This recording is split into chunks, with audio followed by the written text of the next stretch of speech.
my husband leave out the house at 7:30 p.m. a.m. 7:30 a.m. and don't come. I work extra hard. This girl said my husband give her $1,000 every 2 weeks for her bills and stuff like that.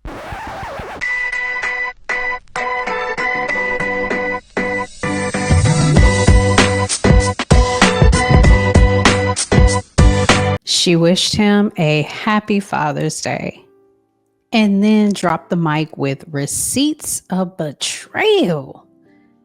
But this isn't just drama, it's a warning. Let's talk about what happens when you build love on lies. I want to tell my husband happy Father's Day. Thank you, wife. Appreciate it. I want to get this booty hanging from a bridge right here. Cheating.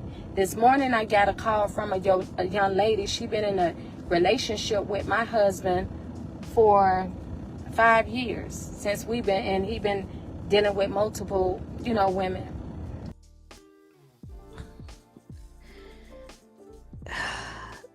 That's a long time. 5 years of an affair with her husband.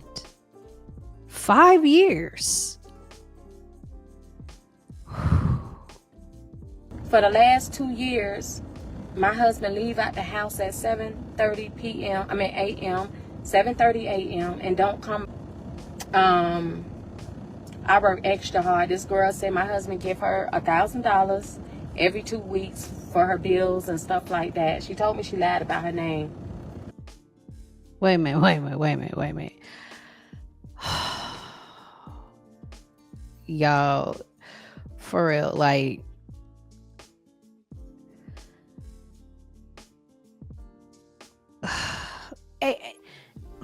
and we're gonna put a flag on the play.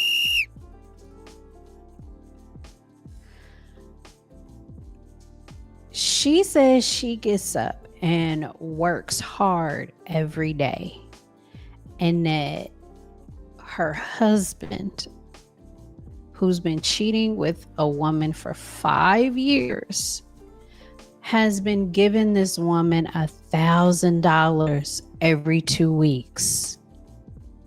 That's $2,000 a month.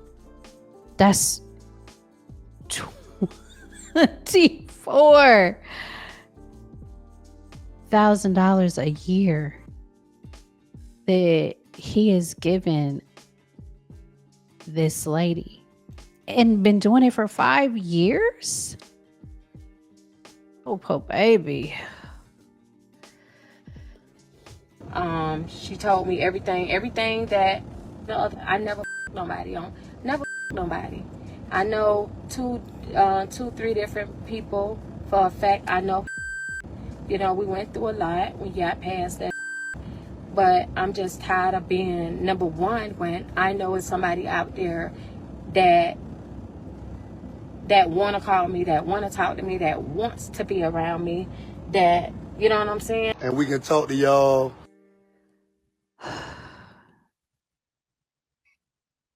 She looks emotionally drained.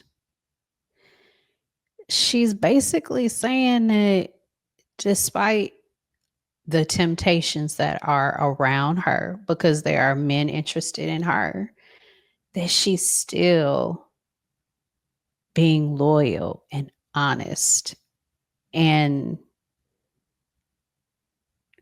not been with these guys. She says she is tired of being number one. Can you imagine? Let's see what the husband has to say. And we can do whatever y'all say. But at the end of the day, this is my wife. I love her. We going through something right now. She hurt. But we gonna make it right. Okay. I gotta say it. Y'all know how I feel. Sometimes people just put way too much of their business online. And the fact that he is going live to explain to the public that they just going through something, but they gonna make it right. Look at the wife's face, y'all. Does she look while he is doing this live stream? Does she look like she is at peace? Does she look like, yeah, we gonna make it through this? What he's saying is not giving peace. It's giving chaos to me. Oh, baby. We gonna make it right. People go through things. We go through things. So, I mean, it is what it is. It is what it is.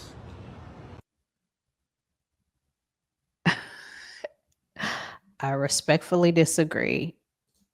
It ain't gotta be what it is. Let's just be honest. There's so many things that I could say about this. And again, I take these videos and I want to use them as cases, like to help us learn what we should do and not do. One of the things that I want ladies to understand is that marriage is not, I repeat, is not a cure for dysfunction. Marriage only magnifies it. If there is dysfunction in the dating period, your marriage is only going to take a magnifying glass to whatever that dysfunction is. If your husband likes to take his shoes off, take his shirt off at the door while you're dating, that is only going to magnify when you get married. Whatever dysfunction it is or is not, is going to get magnified. Point blank, period. And you cannot get married and think that it's going to go away, because it's not. Something else. If he is not honest and he doesn't value honesty while you're dating, he's not truthful about where he's at, about who he's speaking with, he is not going to be honest and manufacture this honesty in your marriage. Faithfulness is foundational. Foundational. And again, if you're not seeing this foundation while you're dating, it's not going to magically appear while you are in marriage. And I thought it was just so eye-opening that she was like, I'm number one in this lineup of that he has of girls. But just because I'm number one does not mean that I am number one in his heart. Because if so, you wouldn't be out here with these other girls. Are you number one in his heart? And to help understand that there are consequences, the Bible clearly says, and y'all know I got to share it with y'all. The Bible clearly says,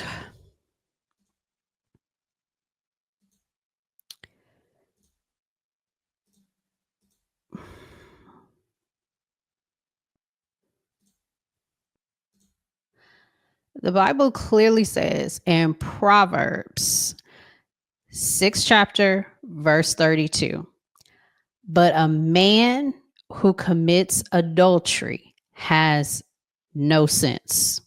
Now, y'all know I love Proverbs. It's a whole lot of wisdom in that. One day I'm gonna get through the entire book. But a man who commits adultery has no sense. Whoever does so destroys himself. You go out of that marriage, outside of that marriage, I've said it before, you're not covered anymore.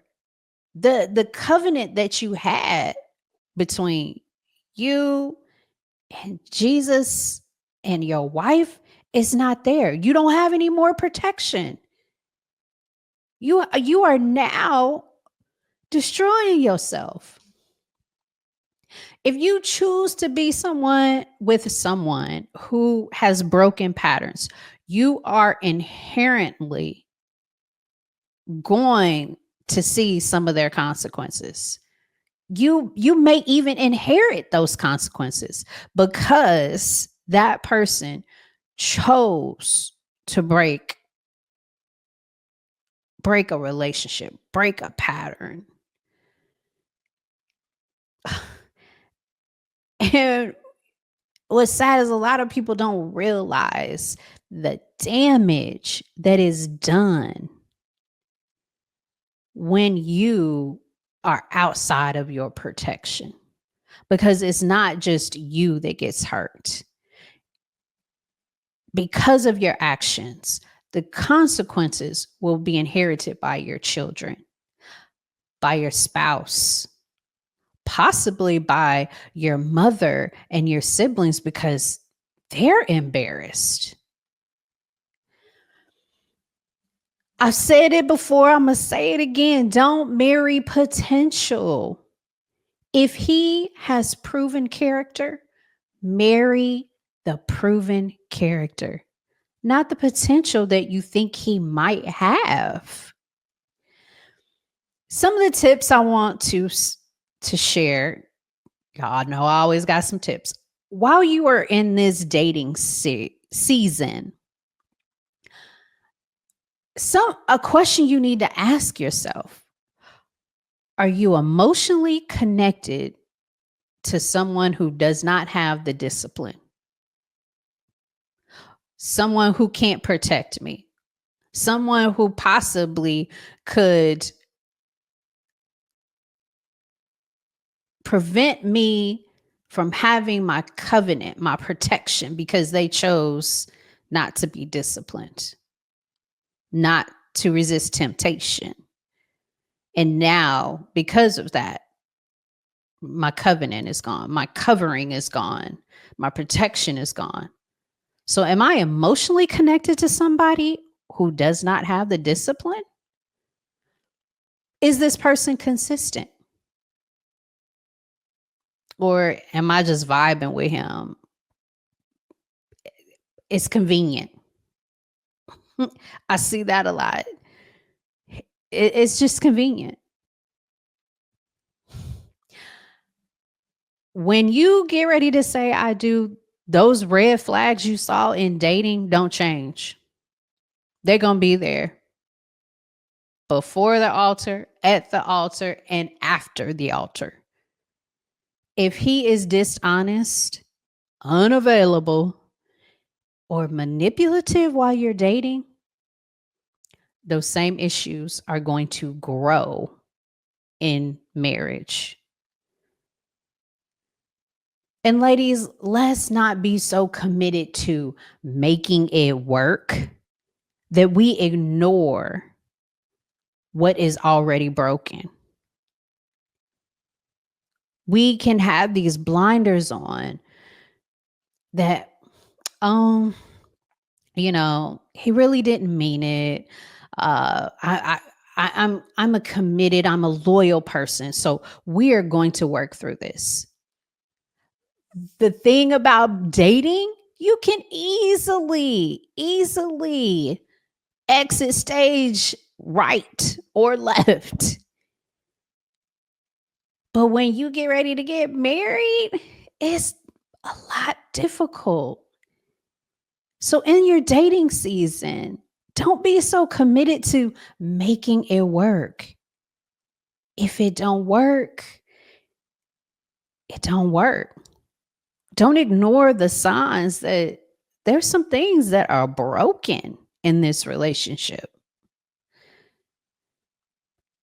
Keep in mind that you are not asking for too much when you are asking for exclusivity, for honesty, for peace. Love should not feel like you're at war. Why do I have to fight you for exclusivity? She said she's tired. Why do I have to fight you to be honest? Why does it seem like there's more chaos than it is peace? Love should not feel like that. Ladies, don't marry out of fear. When I say out of fear that I'm getting older and I won't be able to have children. So he seems okay. Fear that, what is my mother going to say? It's your life. Don't marry out of fear. Don't marry out of familiarity. Blah, I can't speak. Familiarity. Because you've been with him so long, he's familiar. That doesn't make it right. Don't marry out of false hope. Well, he's got potential. I see it. I just know he can do it. False hope. Don't marry. The man that God has for you is for you. And that man will protect your name, whether you are in public or in private. That man is going to protect your heart.